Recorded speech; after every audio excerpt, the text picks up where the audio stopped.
Boa noite, irmãos e irmãs, na graça e na paz do nosso Senhor Jesus Cristo. Nós estamos aqui mais uma vez para celebrarmos juntos este culto. É a terceira semana, que nós fazemos virtualmente o culto. Vocês aí em casa, e nós estamos aqui para celebrarmos juntos. Nós nos reunimos nesse momento, mais uma vez, para adorar o nosso Deus Pai, Filho e Espírito Santo. Estamos separados pela distância, é verdade, mas nós estamos unidos no mesmo propósito. Nada pode nos separar do amor que nos une em Cristo Jesus, o nosso Salvador e Senhor, que se identificou com a nossa humanidade, se entregou voluntariamente à morte de cruz para a nossa remissão. Neste domingo, os cristãos em todo o mundo, de diversas confissões, celebram o domingo de Ramos e da Paixão. Este dia rememora a entrada de Jesus em Jerusalém, que culminará na sua crucificação. Convido assim, para que reunidos em um só espírito, em um só propósito, em um só coração, adorar e buscar a gloriosa presença do nosso Deus. Vamos então render graças ao Senhor, porque Ele é bom. E eu quero convidar você que abra sua Bíblia, por gentileza, no Salmo 118. Salmo 118, do verso 1 ao verso de número 9, depois dos versos 19 ao 29.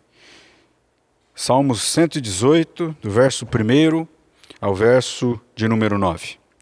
Deem graças ao Senhor, porque Ele é bom, porque a sua misericórdia dura para sempre. Diga, pois, Israel, sim, a sua misericórdia dura para sempre. Diga, pois, a casa de Arão, sim, a sua misericórdia dura para sempre. Digam, pois, os que temem ao Senhor, sim, a sua misericórdia dura para sempre. Na angústia invoquei o Senhor, e o Senhor me ouviu e me pôs a salvo. O Senhor está comigo, não temerei. O que é que alguém pode me fazer? O Senhor está comigo para me ajudar. Por isso, verei a derrota dos meus inimigos. Melhor é buscar refúgio no Senhor do que confiar nos seres humanos. Melhor é buscar refúgio no Senhor do que confiar em príncipes. Agora, o verso 19 até o 29. Abram as portas da justiça para mim. Entrarei por elas e darei graças ao Senhor. Esta é a porta do Senhor, por ela entrarão os justos. Graças te dou, porque me escutaste e foste a minha salvação. A pedra que os construtores rejeitaram, essa veio a ser a pedra angular. Isto procede do Senhor e é maravilhoso aos nossos olhos. Este é o dia que o Senhor fez, exultemos e alegremos nele. Ó, salva-nos, Senhor. Nós te pedimos, ó Senhor, concede-nos prosperidade. Bendito o que vem em nome do Senhor, da casa do Senhor, nós os abençoamos. O Senhor é Deus, Ele é a nossa luz. Adornem a festa com ramos até as pontas do altar. Tu és o meu Deus e eu te louvarei. Tu és o meu Deus e eu te exaltarei. Deem graças ao Senhor, porque Ele é bom, porque a sua misericórdia dura para sempre. Amém, irmãos? Nós vamos cantar um hino, mantos e palmas, para o louvor da glória do Senhor. Amém.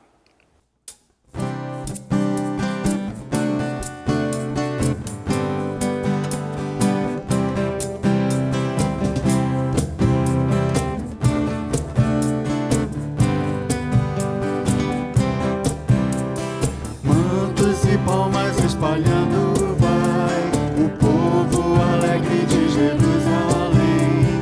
lá bem ao longe se começa a ver o Filho de Deus.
Amém. Vamos adorar o nosso Deus com uma oração? Pai, nós te adoramos nesta hora. Te adoramos porque Tu és santo, poderoso, és digno de glória, de honra, de louvor. Te adoramos, ó Deus, porque Tu és poderoso para fazer infinitamente mais do que nós pedimos ou imaginamos. Te adoramos porque mesmo cada um na sua casa e nós aqui podemos juntos no mesmo propósito dizer que Tu és o nosso Deus. Então receba a nossa adoração, receba o nosso louvor, o louvor e a adoração de corações reverentes, que mesmo em casa, mesmo talvez no sofá da sala ou no quarto, estamos com corações abertos, reverentes, buscando o Senhor nessa hora, juntos na mesma fé, para o louvor da Tua glória. Abençoa todos esses atos deste culto que se seguem, as canções, os textos ainda que serão lidos, a palavra que será ministrada e a ceia também do Senhor. Nós te adoramos, nós te bendizemos, em nome de Jesus. Amém. É tempo também de confessarmos os nossos pecados, de colocarmos o nosso coração de forma sincera diante de Deus, expressarmos a Ele toda a nossa dependência do Seu perdão, da Sua graça e da Sua misericórdia. Por isso, de forma muito especial, quero convidá-la a acompanhar comigo a leitura que será feita de Filipenses, capítulo 2, do versículo de número 5 ao versículo de número 11. Tenham entre vocês o mesmo modo de pensar de Cristo Jesus, que mesmo existindo na forma de Deus, não considerou o ser igual a Deus, algo que deveria ser retido a qualquer custo. Pelo contrário, ele se esvaziou, assumindo a forma de servo, tornando-se semelhante aos seres humanos. E reconhecido em figura humana, ele se humilhou, tornando-se obediente até a morte e morte de cruz.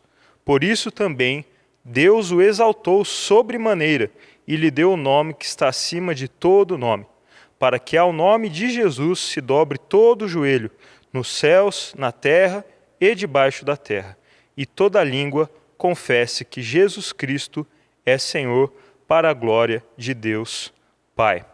Amém. Nós teremos agora esse momento de reflexão, de meditação, e você pode, nesse momento, colocar diante do Senhor os seus pecados, as suas falhas, aquilo que desagrada o coração do Pai. Oremos neste momento. Senhor Jesus, nós nos humilhamos na Tua presença, porque nós somos pó, nós não somos nada, ó Deus. Nós precisamos de Ti desesperadamente, e é por isso que nesse momento nós confessamos os nossos pecados. Nós colocamos diante de Ti as nossas faltas, colocamos diante de Ti aquilo que desagrada o Seu coração, ó Pai, porque nós cremos que, por mais que nós sejamos pecadores, falhos, o Senhor nos concede perdão, o Senhor nos concede graça, o Senhor nos concede misericórdia, ó Deus. Confiantes nisso, confiantes na Tua palavra, na Tua promessa, ó Deus, é que nós oramos neste momento e confessamos o quanto nós precisamos do Senhor, ó Pai. É no nome precioso e amado de Jesus Cristo que nós oramos. Amém, Senhor.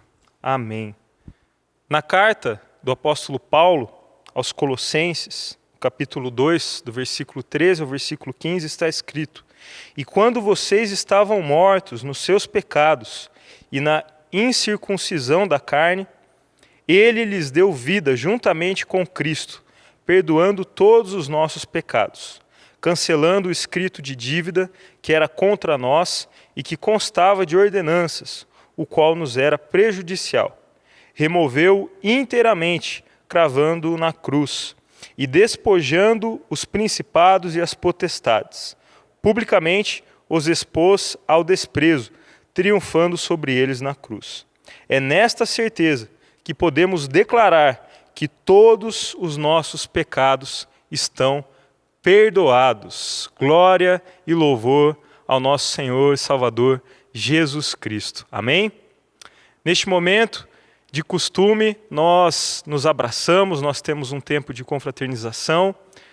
É claro que estamos impossibilitados de fazê-lo neste momento aqui no templo, mas você tem a oportunidade de dar um abraço, claro, levando em consideração as recomendações, de saúde, mas você pode fazer isso com o seu familiar, dependendo do caso, se for tranquilo aí na sua casa. Faça isso, tenha um abraço da paz, um tempo de união.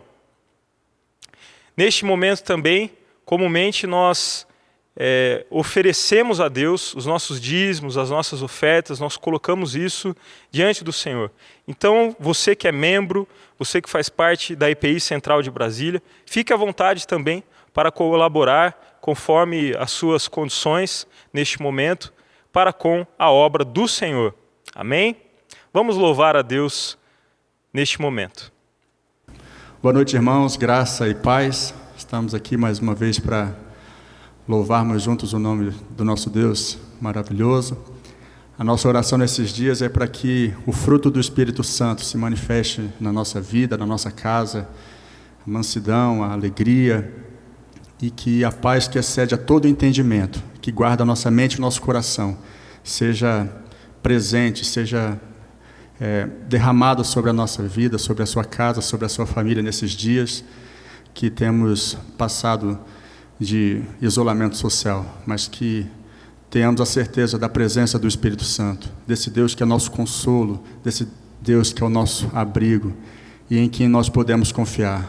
Deus é nosso socorro bem presente nas tribulações e nele nós podemos confiar, nele nós podemos depositar a nossa confiança, certos de que ele nos visita, onde estamos e como estamos. Então vamos louvar com alegria. O Senhor é a nossa razão, a razão da nossa alegria.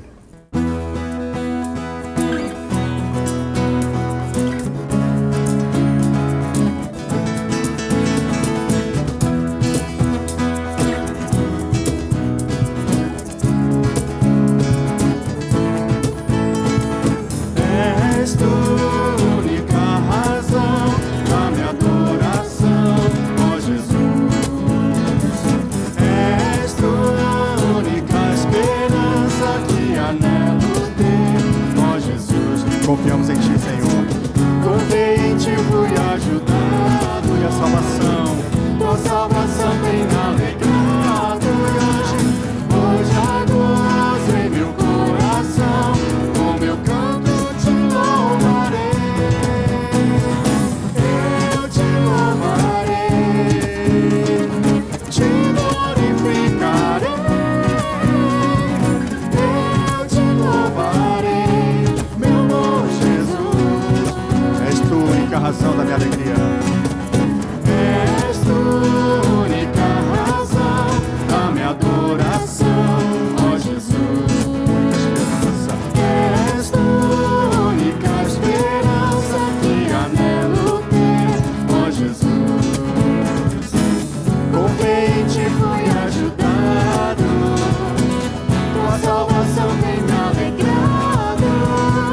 Hoje há gozo em meu coração, com meu canto Te louvarei. Eu Te louvarei, Te glorificarei. Eu Te louvarei, meu bom Jesus. Em todo tempo Te louvarei, Senhor. Em todo tempo Te louvarei. Oh Deus, os louvores dos nossos lábios. Em todo tempo Te adorarei.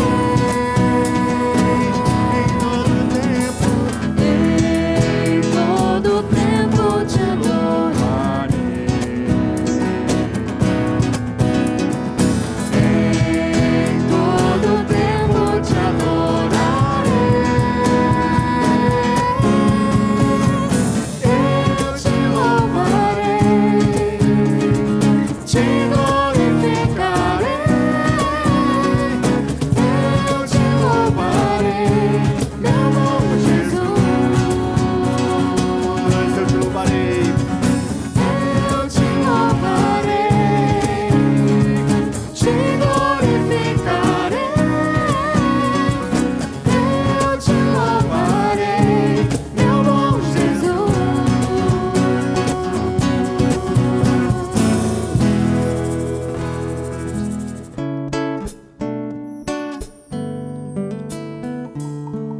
Vamos clamar pelo nome do Senhor e Ele então virá.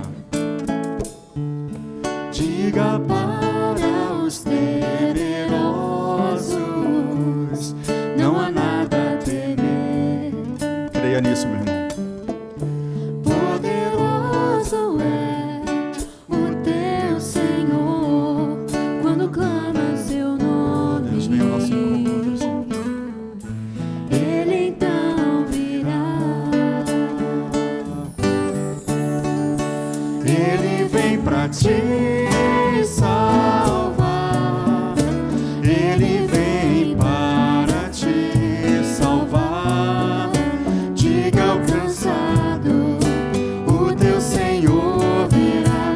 Ele vem para te salvar. Ele vem pra te salvar. Ele vem para te salvar. Contemplar o Senhor e te levantarás. Ele vem para te salvar. Diga para os abatidos, não percam a fé. Sabe por quê? Poderoso é O teu Senhor, quando clama seu nome. Ele então virá. Ele vem pra te salvar. Ele vem para te salvar. Diga ao cansado, o teu Senhor virá. Ele vem para te salvar. Ele vem para te salvar.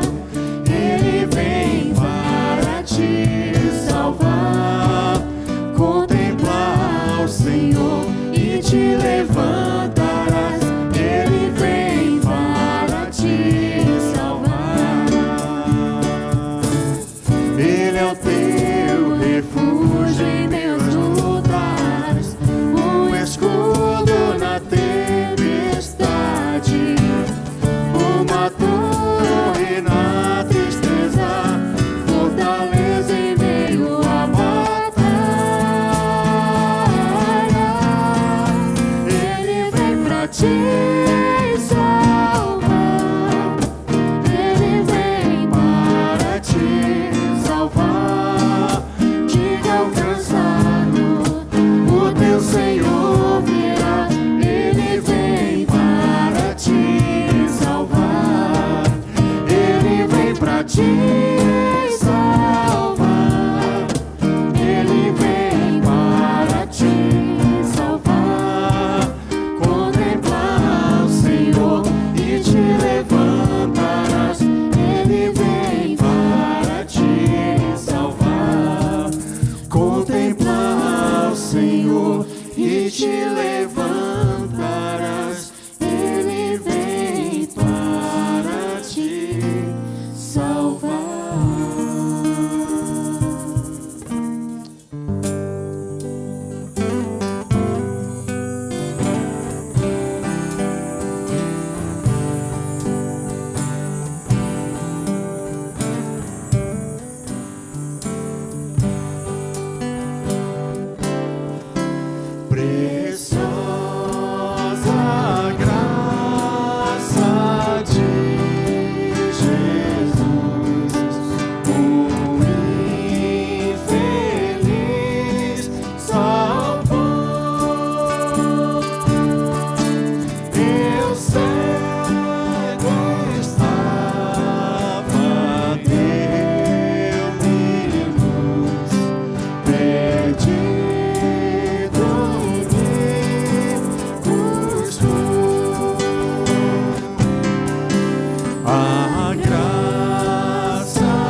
Meus irmãos e minhas irmãs, quero convidá-los e convidá-las que abramos nossas Bíblias no Evangelho segundo Mateus, capítulo 26. Quando Jesus acabou de proferir estas palavras, disse aos seus discípulos: vocês sabem que daqui a 2 dias será celebrada a Páscoa e o Filho do Homem será entregue para ser crucificado.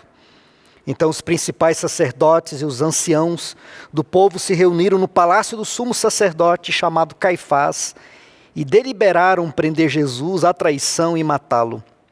Então um dos 12, chamado Judas Iscariotes, foi falar com os principais sacerdotes e ele disse: quanto me darão para que eu o entregue a vocês? E pagaram-lhe 30 moedas de prata. E desse momento em diante Judas buscava uma boa ocasião para entregar Jesus. E eles fizeram como Jesus lhes havia ordenado e prepararam a Páscoa. Ao cair da tarde, Jesus pôs-se à mesa com os 12 discípulos. E enquanto comiam, Jesus disse: em verdade lhes digo que um de vocês vai me trair. E eles, muito entristecidos, começaram um por um a perguntar-lhe: por acaso seria eu, Senhor? Enquanto comiam, Jesus pegou um pão e, abençoando, o partiu e deu aos discípulos, dizendo: tomem, comam, isto é meu corpo. A seguir, Jesus pegou um cálice e, tendo dado graças, o deu aos seus discípulos, dizendo: bebam todos dele, porque isto é o meu sangue, o sangue da aliança, derramado em favor de muitos para a remissão de pecados. E digo a vocês que desta hora em diante nunca mais beberei deste fruto da videira, até aquele dia em que beberei com vocês o vinho novo no reino de meu Pai. E tendo cantado um hino, saíram para o Monte das Oliveiras. Então Jesus disse aos discípulos: esta noite serei uma pedra de tropeço para vocês, porque está escrito: ferirei o pastor e as ovelhas do rebanho ficarão dispersas. Mas depois da minha ressurreição, irei adiante de vocês para a Galiléia.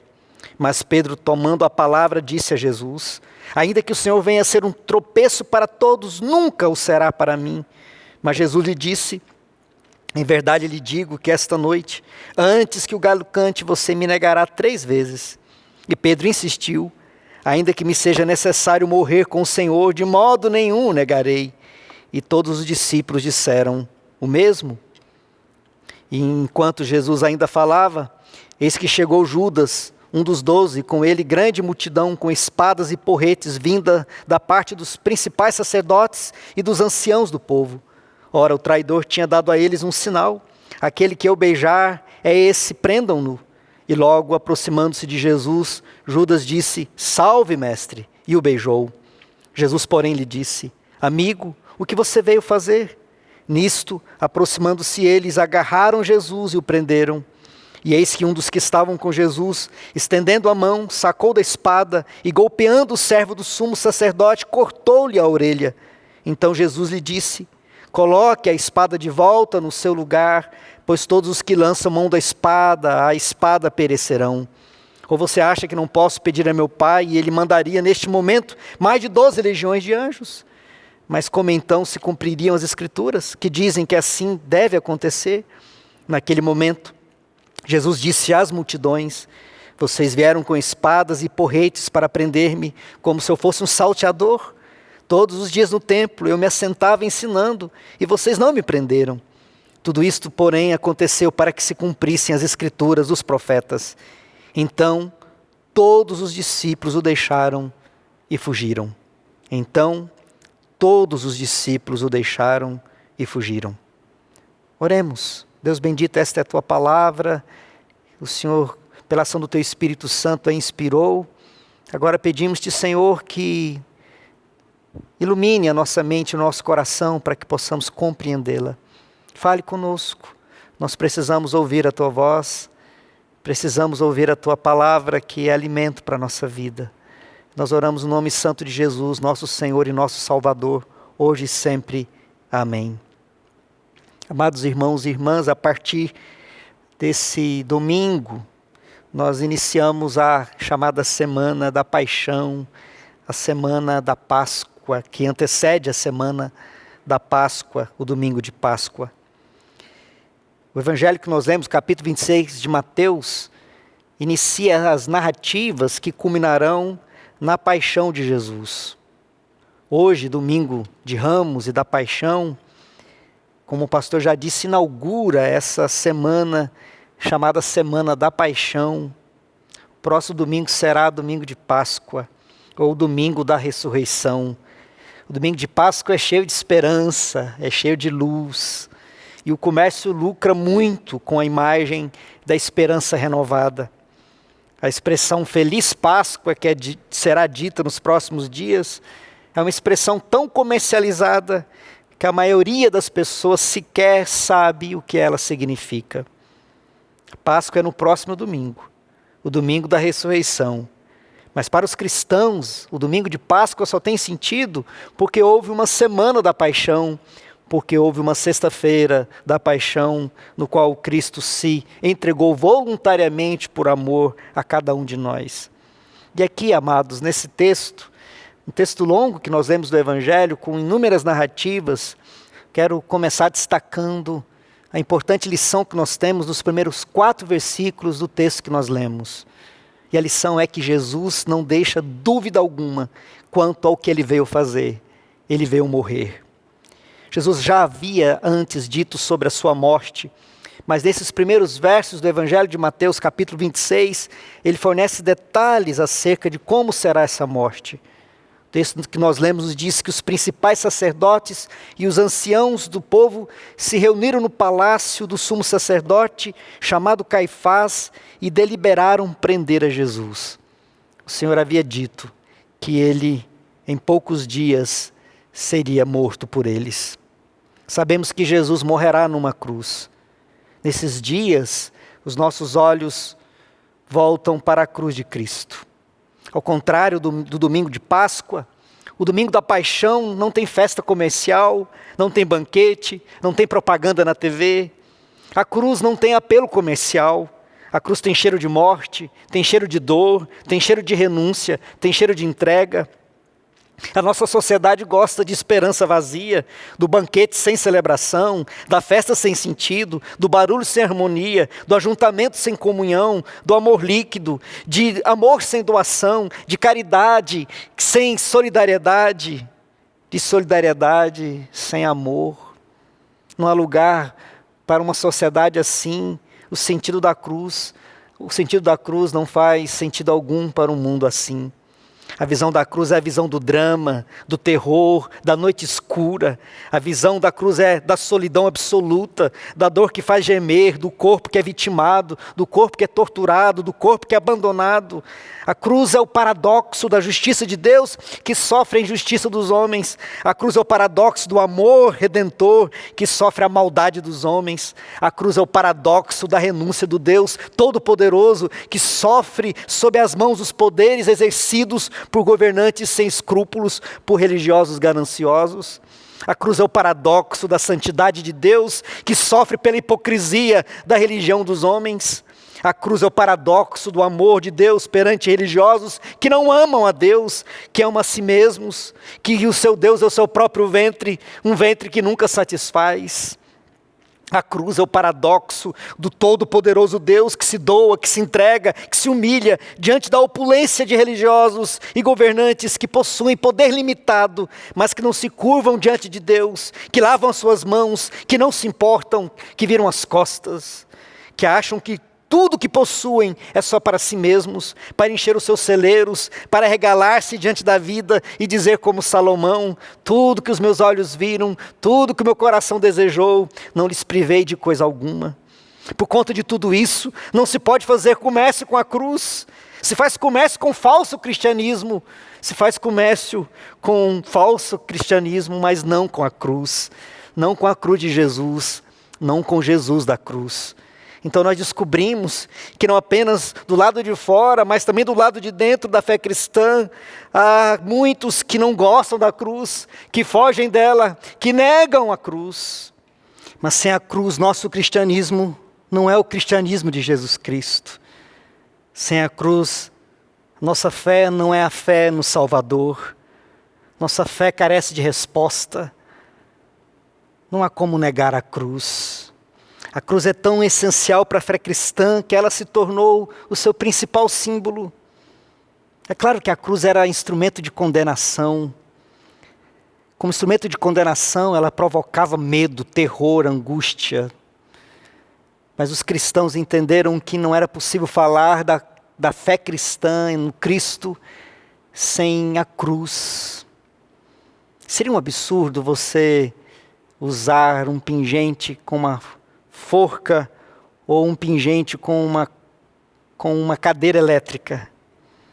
Mas os cristãos não acham absurdo carregar um instrumento de condenação no seu pescoço, num pingente ou numa pulseira. Nós usamos a cruz nas nossas igrejas, nos templos cristãos, nos cemitérios. Mas por que a cruz se transformou nesse símbolo tão forte de identificação da fé cristã? Isso se deve porque ela resume a essência do que é o cristianismo. E quando nós nos distanciamos da cruz, o que nós colocamos no seu lugar? E aqui eu não estou falando do símbolo que se coloca no pingente, nem da cruz dos templos e dos cemitérios. Eu estou falando do que a cruz de Jesus nos tem a ensinar para a vida e para a nossa expressão de fé diante dessa sociedade, desse mundo que está em pânico, desesperado, sem vida, sem esperança. E é aqui que nós precisamos evitar alguns equívocos. O maior de todos os equívocos em relação à cruz é entendermos que a cruz, o que nos salva não é aquele que nela morre, mas é o sofrimento daquele que nela morre. Deixe-me fazer entender. Há uma distorção, há uma negação da cruz, que é compreendê-la como um sofrimento que salva. Não é o sofrimento que nos salva, não é a quantidade de sofrimento de Jesus que nos traz salvação e redenção, não é o sofrimento que nos resgata, mas é aquele que morre na cruz. A questão não é quantidade de dor, de sofrimento, mas que é Jesus Cristo que nela morre, o Deus que se fez carne, que habitou entre nós. E como o apóstolo vai dizer na segunda carta aos Coríntios, capítulo 5, verso 19, Deus estava na cruz, em Cristo, reconciliando consigo mesmo o mundo. Nós precisamos então entender essa primeira e fundamental lição do texto que nós lemos. Jesus veio, Ele veio para morrer. Mas por que Jesus morre? Por que Jesus tem que morrer? Ele veio para morrer, e Ele veio para morrer, para nos redimir. E é isso que nos conta os versos 26 a 30, quando Jesus está com seus discípulos celebrando a Páscoa. No verso 28, nós lemos nas palavras de Jesus: porque isto é meu sangue, o sangue da aliança, derramado em favor de muitos para a remissão de pecados. Aqui nós temos a resposta do que e do porquê Jesus teve que morrer. Ele morreu para nos redimir. A palavra redimir, resgatar, vem do sentido hebraico de goel, que era uma palavra técnica usada para o resgatador, aquele que pagava a liberdade de outro, comprando a sua dívida, pagando a sua dívida. Um prisioneiro ou um escravo teria a liberdade porque um goel o redimiu, o resgatou, pagou a sua dívida. O resgatador, o redentor, então faz um sacrifício. Ele se doa, ele paga algo que é, às vezes, muito caro, muito alto, para que a liberdade do outro possa ser usufruída, para que o outro possa ter liberdade verdadeira. Por que Jesus, então, morre na cruz? Por que a remissão? Por que a necessidade dele morrer na cruz para nos redimir? Eu quero chamar a atenção para o texto que nós lemos. Jesus tem que morrer na cruz, e Jesus veio para morrer na cruz, para nos redimir. Porque quando nós lemos o texto, nós percebemos que os personagens que aqui aparecem, eles precisam de redenção, eles precisam ser libertos. Nós temos o relato de Judas, o Iscariotes, que traiu a Jesus. Nós não gostamos de Judas. Nós temos várias reações contrárias ao Judas. Judas não encontrou muitos amigos no decorrer da história. Nos dados momentos da história do cristianismo, a festa do malhar o Judas também se transformou num ódio aos judeus como como um ódio mortal que acabou em muitas circunstâncias, levando à morte de muitos inocentes judeus pelos fatos de serem judeus.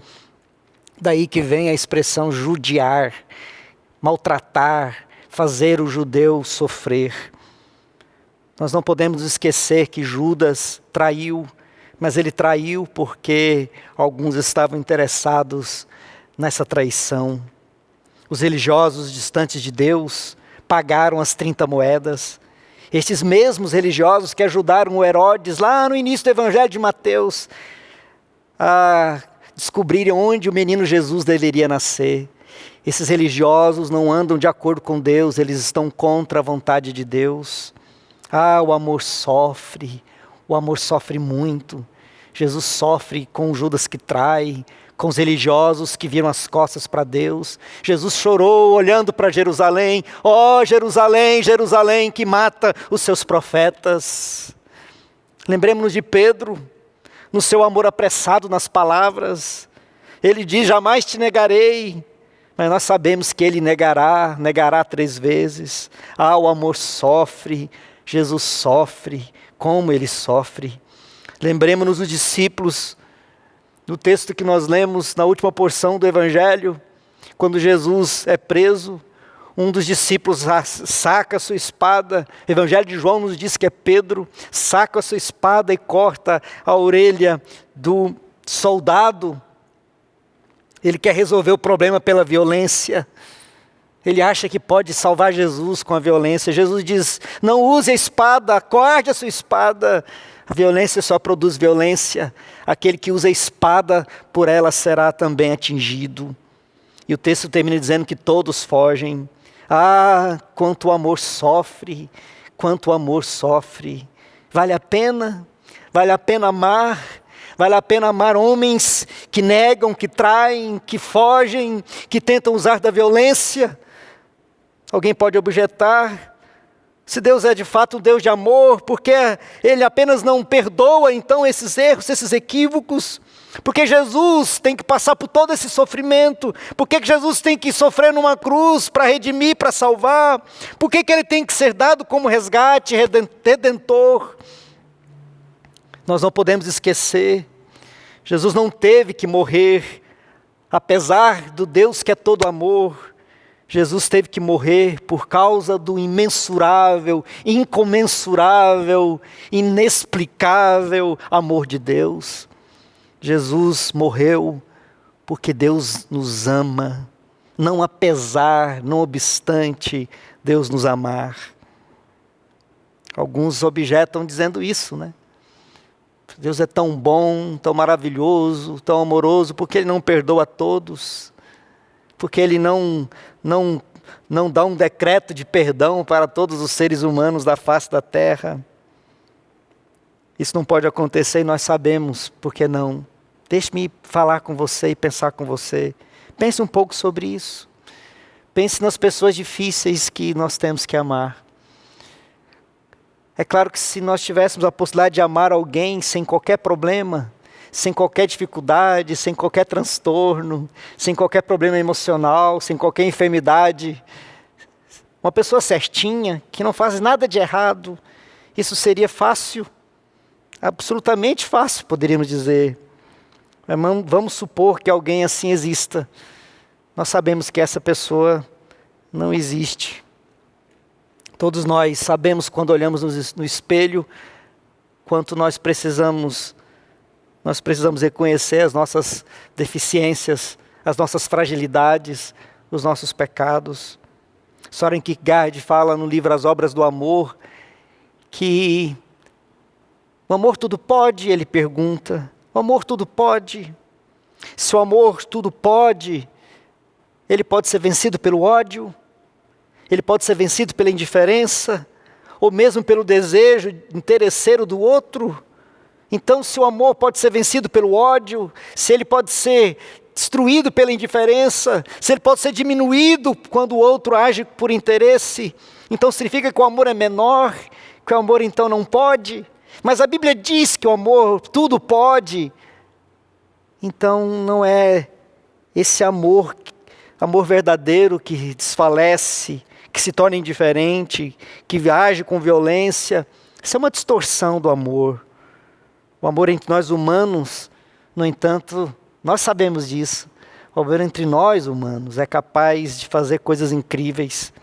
Se você ama alguém necessitado, carente, enfermo da alma, alguém que tenha problemas, alguém que tenha dificuldades, alguém que seja emocionalmente ferido, alguém que tenha sido abusado, esse amor vai lhe custar muito, vai lhe custar caro. Você não poderá amar essa pessoa sem que sofra, e que sofra às vezes muito. É necessário que haja algum tipo de doação de si mesmo, entrega, de modo que de alguma forma os problemas, as dificuldades do outro passem para você, você as assume, Há muita gente ferida nesse mundo, há muita gente machucada, muita gente abusada emocionalmente, e que precisam ser e desejam ser desesperadamente amadas, verdadeiramente amadas. Quando você se depara com elas, quando você se relaciona com elas, quando você entra em contato com elas, às vezes a vontade é de fugir, é de separar, é de estar distante, é de excluir das redes sociais. É aquela pessoa cheia de carência, cheia de necessidade, cheia de problemas. E isso parece esgotar a gente. Você já sentiu isso? Para essas pessoas, a única maneira de se sentirem curadas emocionalmente é se sentirem amadas verdadeiramente. A única maneira de se sentirem curadas é se sentirem amadas verdadeiramente. Eu sou pai de uma bebezinha de 9 meses. À medida que ela cresce, ela fica menos dependente. Quem é pai e mãe vai entender isso que eu estou dizendo. Quer seja o seu filho, seja biológico ou seja adotivo, os nossos filhos necessitam de nós, necessitam da nossa presença, do nosso cuidado, do nosso amor. E eles não saem da nossa dependência de maneira automática, fácil, rápida. Às vezes leva muito tempo. Às vezes levam 2 décadas, 20 anos, para que os nossos filhos possam amadurecer e cuidar da sua própria vida. Adultos autossuficientes, autocentrados, que abrem mão da nossa dependência e agora podem viver a sua vida com maturidade. Mas antes deles chegarem nisso, quanto tempo passou, quanta entrega se deu, quanta doação foi feita. Vestir, dar o banho, preparar a comida, ensinar a fazer as coisas sozinhos, ensinar a falar, a ler, a pensar, a orar, a crer, a amar, a repartir, a compartilhar.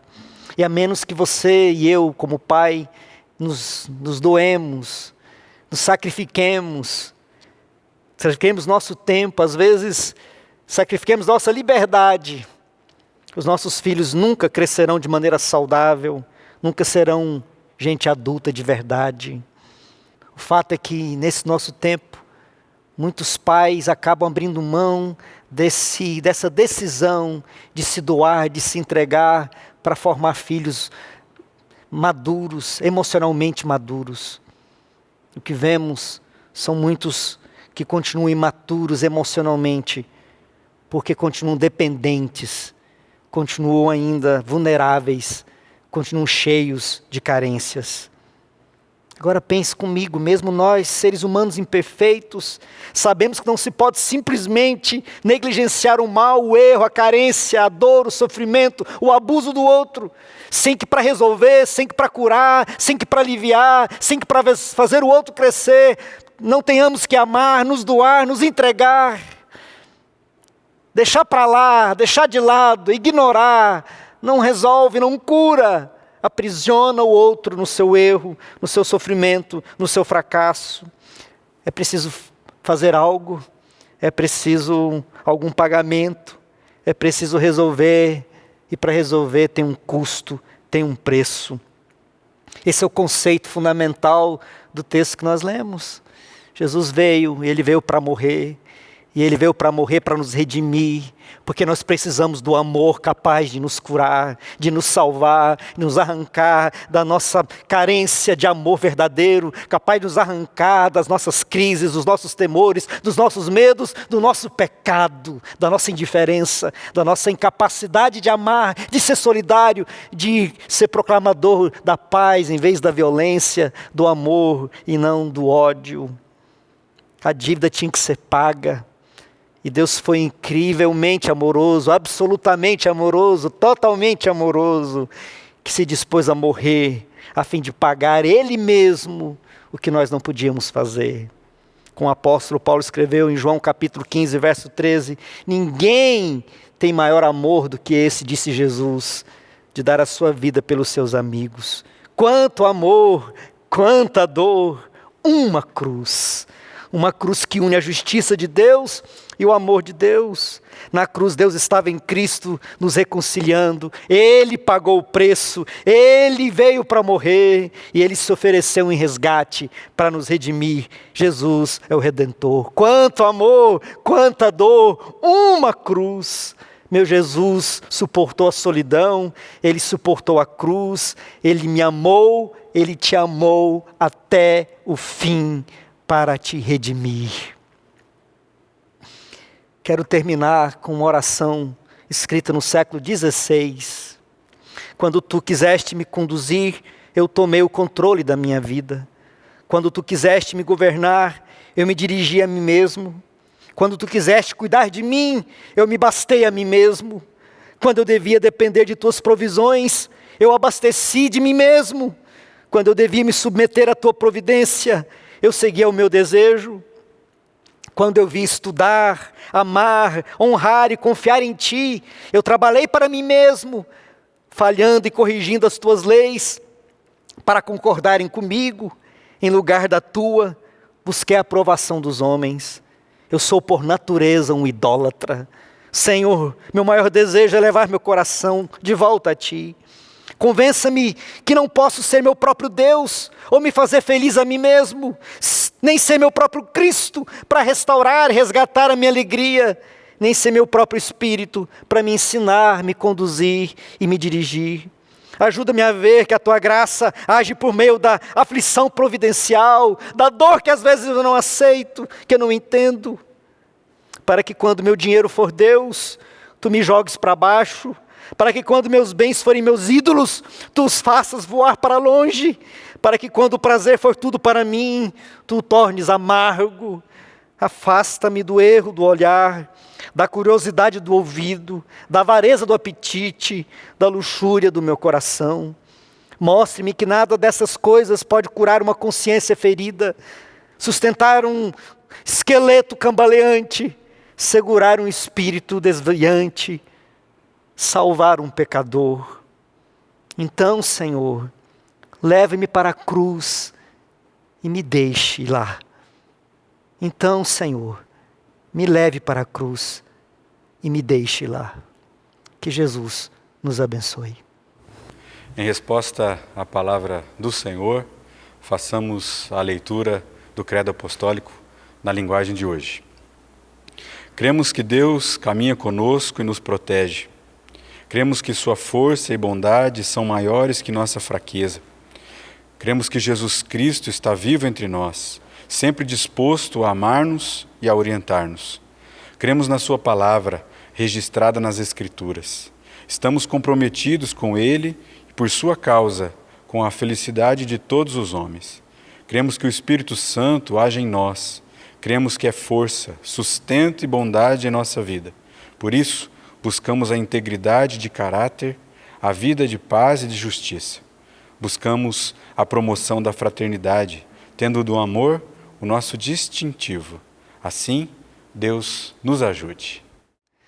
Meus amados irmãos e irmãs, nós temos esse momento tão especial da participação na mesa do Senhor.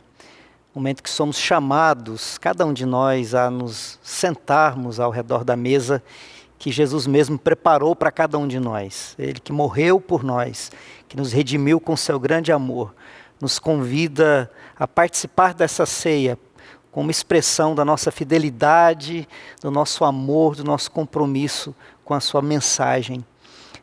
Nesse momento nós faremos a celebração da ceia bem diferente daquela que nós estamos acostumados a realizar enquanto comunidade. Momento da alegria, da comunhão, da fraternidade, da troca do cálice, do momento em que nós, enquanto igreja, fazemos isso com tanta alegria. Mas nós não perderemos essa alegria da esperança que nos alimenta em Cristo Jesus. E por isso quero convidar você que ainda na sua casa, que preparou os elementos, o pão e o cálice, possa participar conosco desse momento. Vocês aí, nesse momento, em família, ou mesmo você que se encontra sozinho, mas está com a presença dos irmãos e irmãs junto com você, mas acima de tudo a presença do Senhor Jesus na sua casa e na sua vida. É assim que nós vamos participar desse momento. Eu quero chamá-lo a que nós consagremos os elementos. Nós obedeceremos a mensagem de Jesus, como nós encontramos nas Escrituras, em que na noite em que o Senhor foi traído, ele tendo tomado o pão e tendo o partido, ele disse: isso é o meu corpo que é dado por vós. Da mesma maneira, o Senhor Jesus pegou o cálice dizendo: este cálice é a nova aliança no meu sangue, tomai-o e bebei-o em memória de mim. Você que está aí na sua casa deve ter feito o mesmo ato de erguer os elementos, de consagrá-los, e nós faremos isso agora orando ao Senhor, pedindo que na sua misericórdia abençoe-nos para que no ato dessa participação, como nós cremos enquanto igreja, o pão continua sendo exatamente o que ele é, pão, igualmente o suco de uva, aqui no nosso caso, mas nós cremos que ele se transforma em meios de graça. Isso significa na nossa fé que esses elementos, eles comunicam na nossa espiritualidade, na nossa vida, a própria presença de Jesus, tornando a palavra que ele nos dá alimento para a nossa vida, esperança para o nosso caminhar. E nós vamos participar desses elementos, nessa certeza de que eles não apenas são símbolo, mas que eles são sacramento daquilo que Jesus é na nossa história. Aquele que nos salvou, continua nos salvando e nos salvará eternamente. É por isso que nós participamos da ceia. E nós vamos orar pedindo ao Senhor que nos abençoe, consagrando as nossas vidas e os elementos que participaremos. Ó Deus bendito, nós te adoramos, na beleza, Senhor, da tua santidade. Ó Deus, como é bom, como é maravilhoso saber, ó Deus, que essa mesa é tua. Ó Deus bendito, é o Senhor que nos convida para dela participarmos, porque o Senhor se doou como o pão que veio do céu para ser alimento para a nossa vida. O Senhor que derramou o seu sangue na cruz para nos redimir de toda a nossa transgressão, de todos os nossos pecados. Louvado e exaltado seja o teu nome, porque nesse ato, quando participamos desse pão e desse cálice, nós mais uma vez estamos reafirmando, ó Deus bendito, a nossa esperança. Louvado seja o teu nome. Abençoe-nos nesse momento, abençoando cada família que está agora participando na sua casa, abençoando esses elementos, o pão, o cálice, para que, ó Deus, quando deles participarmos, possamos ter renovado a nossa esperança, a nossa fé e a nossa obediência à tua palavra. Nós oramos no nome santo de Jesus, nosso Senhor e nosso Salvador. Amém. Enquanto nós participamos aqui e vocês participam aí, nós seremos conduzidos pelo Ministério de Louvor no cântico que está no Cantai Todos os Povos, número 255, de joelhos, partamos nosso pão. Enquanto nós cantamos, então, você aí na sua casa participe, louvando ao Senhor, e nós aqui participaremos também, louvando, exaltando ao Senhor.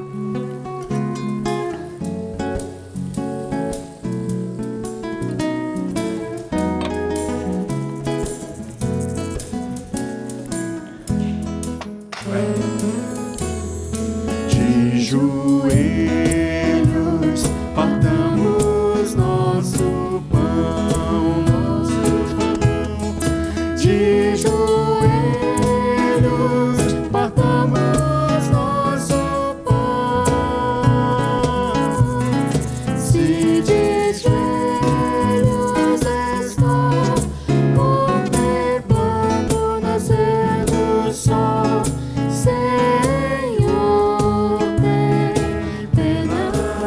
meu corpo que é dado por vós, tomai e comei-o em memória de mim. Esse é o meu corpo que é dado por vós, tomai e comei-o em memória de mim. Este cálice é a nova aliança no meu sangue, tomai-o e bebei-o em memória de mim. Que todas as vezes que comeres esse pão e beberes desse cálice, anunciai a morte do Senhor até que Ele venha.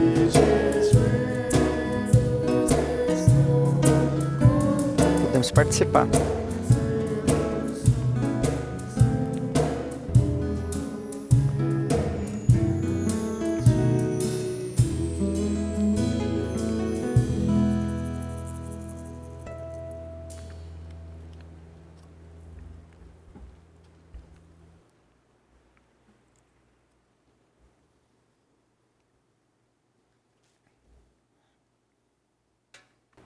Meus amados irmãos e irmãs, estamos chegando ao final desse momento de culto. A nossa esperança é que a presença do Senhor Jesus tenha se manifestado na sua casa, na sua família, nessa noite, que você tenha percebido a gloriosa e majestosa presença do nosso Deus, que nos dá esperança para caminhar. Esta semana, como nós ouvimos durante o culto, é a semana que antecede o domingo de Páscoa. Os dias que antecedem o domingo de Páscoa são dias em que a igreja é chamada para viver compreendendo o que a cruz significa, os atos que levaram a Jesus morrer naquela cruz pelos nossos pecados. É a compreensão, né, daquilo que acontece nessa semana, que nós chamamos da Semana Santa, que vai dar para nós todos como cristãos a compreensão da gloriosa e do glorioso dia que é o domingo de Páscoa. E nós queremos, enquanto pastores da igreja, chamar a sua atenção para que durante essa semana você leia os evangelhos, as narrativas sobre a prisão de Jesus, a sua morte, para que você compreenda com plenitude aquilo que Jesus fez pela sua vida na cruz do Calvário. E nós vamos encerrar esse momento de culto orando ao Senhor, orando pela sua família, pela sua casa, pela nossa cidade, pelo nosso país. E queremos chamar você para orarmos juntos nesse momento. Oremos. Ó Deus bendito, nós te adoramos na beleza da tua santidade, Senhor. Ó bendito Senhor, como é bom saber que não estamos sós. Como é bom saber, ó Deus, que na tua palavra encontramos esperança para caminhar. Obrigado que a tua palavra nós encontramos a certeza da remissão dos nossos pecados e que é possível começar de novo, começar para a glória do teu nome. Oramos para que esse milagre da cruz, que nos redime de toda a nossa miséria, de todo o nosso pecado, de todas as nossas incoerências, comece na nossa vida, na nossa casa, na nossa família. Ó Deus, e que essa mensagem poderosa da cruz possa ser a mensagem que compartilhamos durante essa semana, compartilhemos todos os dias da nossa vida, até o glorioso dia em que o Senhor, em glória, voltará para resgatar definitivamente a tua igreja. Ó bendito Senhor, nós oramos pela nossa cidade, pelo nosso país, pelo mundo. Deus, estamos perplexos, mas não desanimados. Nós olhamos com tristeza, mas não sem esperança. O nosso coração chora, mas não estamos, ó Pai, embora atribulados, não estamos desesperançados, não angustiados. Temos o Deus Todo-Poderoso, Senhor dos céus e da terra, aquele que é o nosso esteio, que nos coloca em pé, que nos dá esperança. É por isso que nós pedimos, ó Deus bendito, que olhes com o teu olhar glorioso e com a tua mão poderosa seja estendida sobre a nossa terra, sobre o nosso mundo. Ó Deus, nós pedimos o milagre do Senhor, para que, ó Deus, as vidas não sejam ceifadas. Pedimos o milagre do Senhor sobre os nossos governantes, para que eles tenham sabedoria nas suas decisões, tanto municipais, tanto no Distrito Federal, quanto nos estados, quanto, ó Deus, na União, no governo federal. Pedimos que haja sabedoria no comando da nossa nação.